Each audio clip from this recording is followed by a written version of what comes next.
This film is so exceptional on many levels. Oh, I have to tell you, I've never yelled at the screen in a theater where I was having a conversation back and forth because there were so many edge-of-your-seat moments.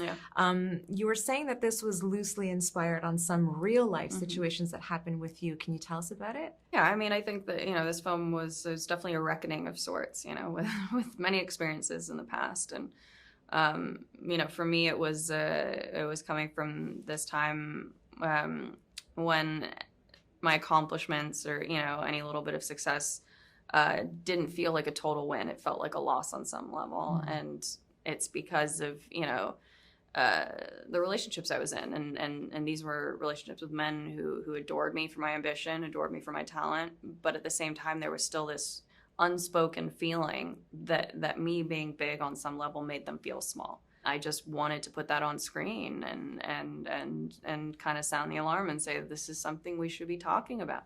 I've always been a fan of Phoebe from Bridgerton, but now it's like we're taking her from the corset to this big power suit. I mean, first of all, she's just an incredibly strong actor, and I think that Phoebe can do anything. So there's that. I had no, I knew that she would knock this out of the park, and I felt it like in my soul. But there's a lot about her. I think that she's an incredibly present actor. She's super dialed in. There's a warmth and a vulnerability, but also a fierceness and an untapped fury that I was excited to unleash with her. Yeah, and she carries the entire film. She's in every scene. Yes. Yes. Our audience is mainly about working actors who kind of want to know how to get to that point. So can you tell me about the chemistry and maybe the auditions between her and Alden? I believed them as a couple, like it was pretty instant. I think that, chemistry is a strange thing.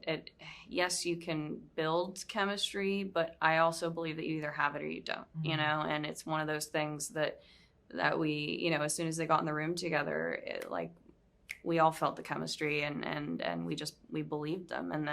And then during the rehearsal process, we did things to build out that chemistry and build out their bond and build out the relationship and the backstory. Alden suggests that we improvise, the first time they met, the first time he said, "I love you." So that was really fun. I had never done anything like that. And that was, I think, just a way to connect them. They suggested improvising? Yeah, Alden, it's something that he does a lot, and improvising just the backstory, just in rehearsal process, so that they have that history, to once things are starting to implode in their relationship, that they can think back to, these more tender moments and the tragedy of losing that.